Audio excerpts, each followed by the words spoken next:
All right, so I'm going to explain this image here, this picture to you, son.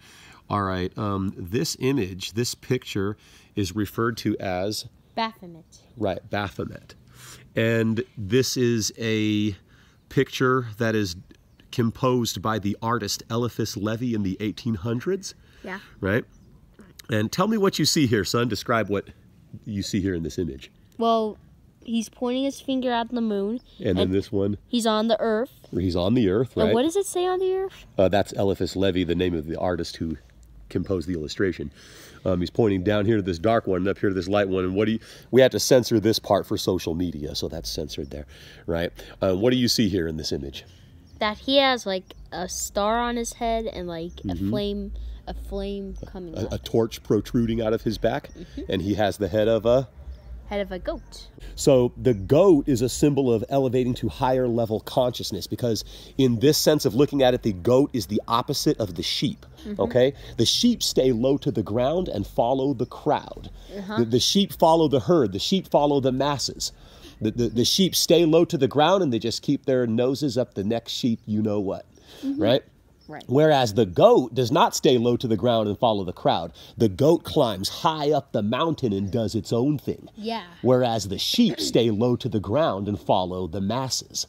Right? The goat is a symbol of elevating to higher level consciousness above the masses, above the common people. Yep. You see, that's what the goat is, right? So goat, G-O-A-T, greatest of all time. That's what you should be aspiring to be, the greatest of all time, right? Now, let's look at the torch that's protruding out of his back. There's a lit torch, which is actually his spinal cord. It's protruding out of his back, right? Now, this is a symbol of the Kundalini, which means that this person has connected his or her chakras, his and her chakras. Remember in lesson 44, we talked about the spinal cord, which the chakras are aligned upon. Yeah. And then when you connect the chakras, that's the symbol of the serpent, the connection of the chakras, which are the 7 chakras that align the body. And that's the raising of the Kundalini. Right? So see this here? Yeah. This is what this torch symbolizes, right? Right. Right. So this person has activated their Kundalini. Now the star on the forehead, let's zoom into that, right? This star has 5 points, which are...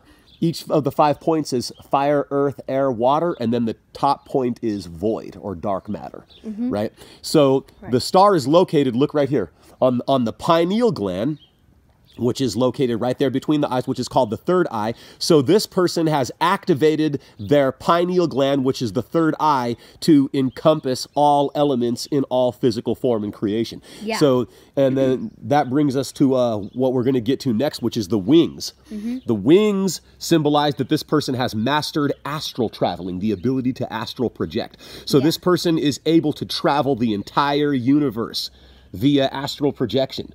Yep. And that's how they are able to explore all elements of creation using the third eye, which is why the star is on the pineal gland. Yeah. Right? The horns on the head symbolize that this person is able to spiritually protect themselves. This person is ready for spiritual combat. So if anyone tries to cast any negative energy like a spell on this person is ready to defend themselves. Yeah. Right?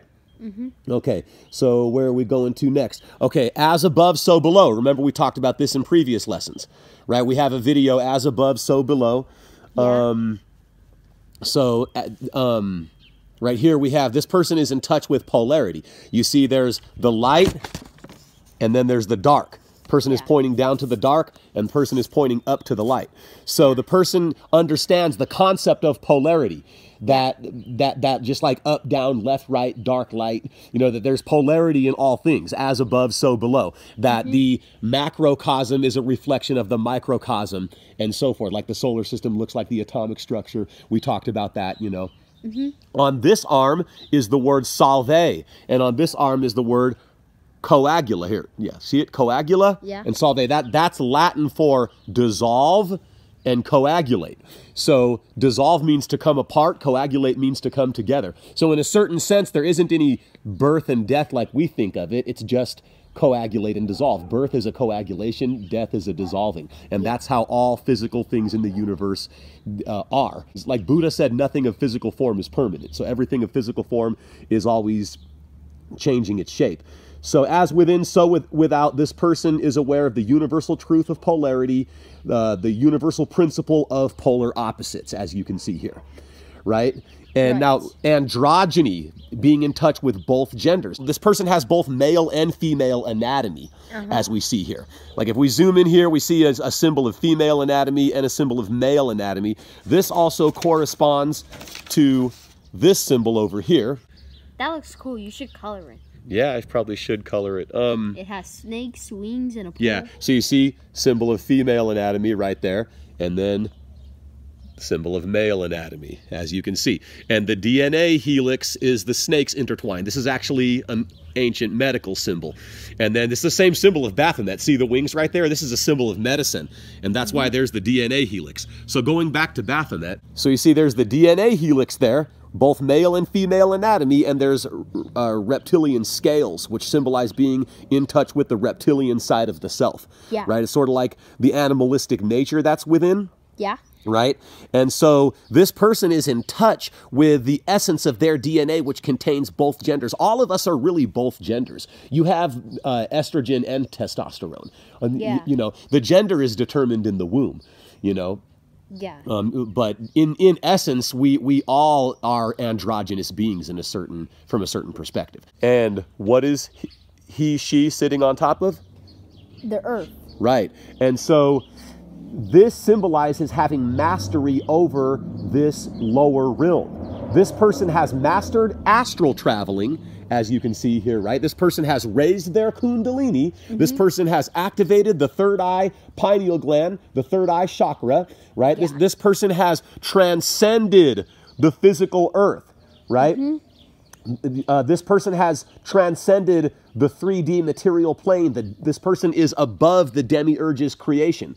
This person will not be limited to the Adamic, Abrahamic, human matrix known as Earth. This person has ascended above the physical material plane. Yeah. Right? So this is what you should be aspiring to be. Don't ever let any silly religious person tell you that this is an evil image or that it's something satanic or something devilish. It's nothing to do with any of that.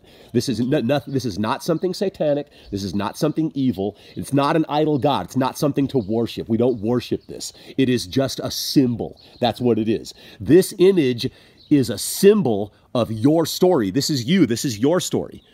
This image is a symbol of you becoming the greatest version of yourself. Now, I want to get into, before we wrap up the video, the etymology of the name Baphomet here. Okay, it says, modern scholars agree that the name Baphomet was an old French corruption of the name Muhammad, with the interpretation being that some of the Templars, through their long military occupation of the Outremer, had begun incorporating Islamic ideas into their belief system, and that this was seen and documented by, I got this off Wikipedia, anyone can go check this if they want.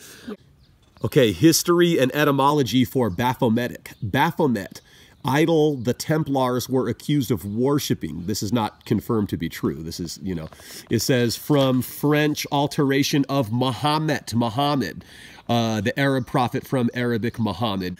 Muhammad is not a historical person. It's just like Jesus or Solomon. These are all allegorical, symbolic figures. They're not historical people that existed in the way that religious people think. Yeah. Right? So Christ is a title. It's not even an individual's name. Muhammad is also a title. Right? Muhammad means the praiseworthy one, the one worthy of praise. Right? So that's why this image was called Muhammad, which the French corruption of the word is Baphomet, because it means the praiseworthy one. It means the one worthy of praise. You should be striving to perfect astral traveling, and that's why it's good to get this book, Astral Dynamics by Robert Bruce. That's why it's good to also have this book right here, Planets in Transit by Robert Hand. This is a really good book. I use these books for my astral travels. This book gives you the best simple instructions on how to astral project, how to have the out-of-body experience, and also talks a little bit about lucid dreaming, which is a different thing. This book gives you a guide basically on how to understand the transits of the planets so that when you meditate, you can use these energies to your advantage with how you astrally travel. Does it make sense? Yes. All right, so aspire to be the GOAT, G-O-A-T, the greatest of all time, right? This is a symbol of your story. Yeah. All right, peace. Peace.